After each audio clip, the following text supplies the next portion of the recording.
I'm telling you, I don't get this stuff. Who needs stats anyways? This class is a disaster.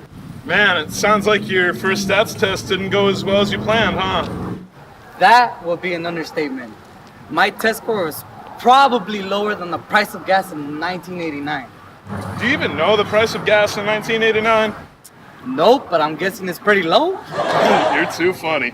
You better hope I'm funny, because at this rate, I'm gonna have to laugh my way out of the misery this stats class is giving me. You know what? Maybe I should be a professional comedian. What do you think? I think you should stick to stats and leave the jokes for the professionals. Okay, fine. But my teacher keeps talking about something called standard deviation. He gets so excited talking about it. I'm like, dude, just give me my C so I could get out of this class. I could care less about standard deviation. Okay, but what if I told you standard deviation is actually pretty interesting to learn about, and it can help you learn to make predictions, and it's also pretty fun? I'd say you're crazy, and you're starting to sound like my stats professor. Well, in this case, crazy might just be what the doctor ordered, and your stats professor is sounding cooler by the minute, so I'm gonna take that as a compliment. Got it. Come with me.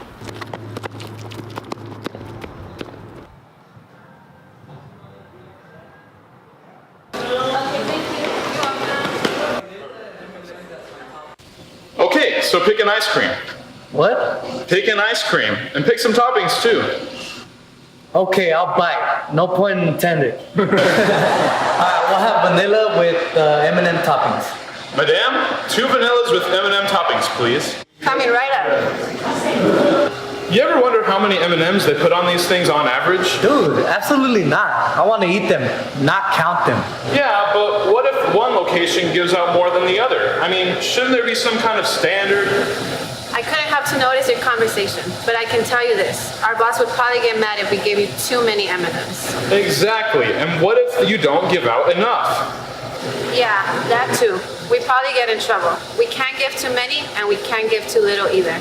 So how do you know how much to give?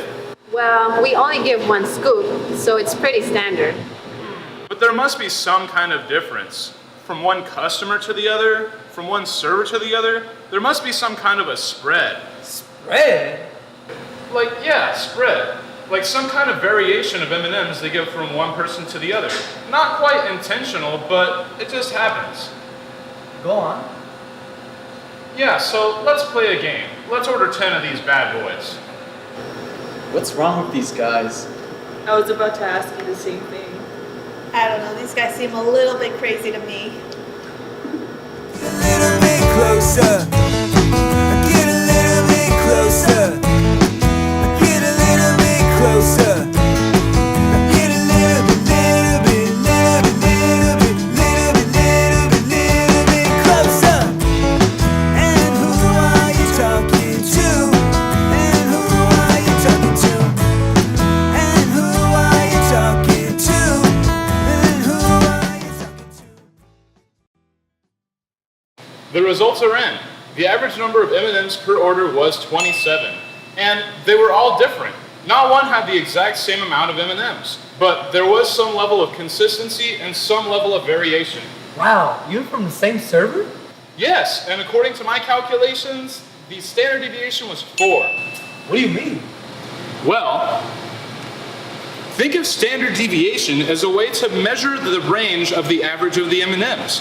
In our case, we had an average of 27 M&Ms and a standard deviation of 4, meaning that the average of the 10 ice creams could be said that it's 27 M&Ms plus or minus 4.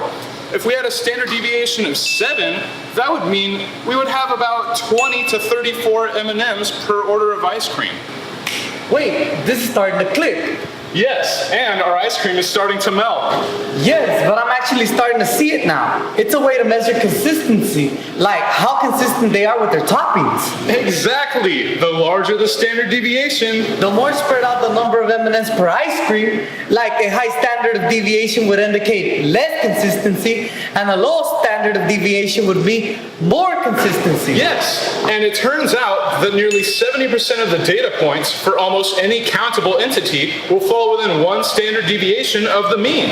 So it doesn't just work for ice cream toppings. It also works for things like age, weight, height, or even grades. It works for nearly any numeric property of any type of entity. Go on. So 70% of the data points will be within a range of plus or minus 1 standard deviation from the mean. Think of it like an average deviation from the mean for an entire set of data. That is, on average, how far away will any given data point, picked randomly, vary from the mean of that particular data set? Well, I think I'm kind of getting it a little, I guess. For instance, let's say you had 10 good friends, and together their average age is 27, and let's say the standard deviation was 3. Wait, that would mean that almost any friend of mine, if I were to pick one at random, would be between the age of 24 to 30, right? Yes! At least 70% of them would be. Right. I'm getting this now. Yes, 70% of the time, any friend of yours picked at random would have an age between 24 and 30. Does that 70% always stay the same? Wait. Where's your glasses?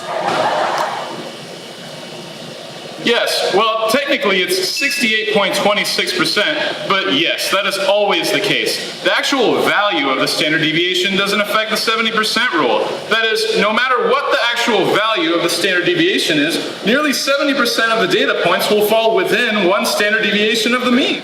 Oh my god, this is so cool. I feel like I'm learning something. See what I mean? Stats isn't so bad after all. Dude, thanks for not giving up on me.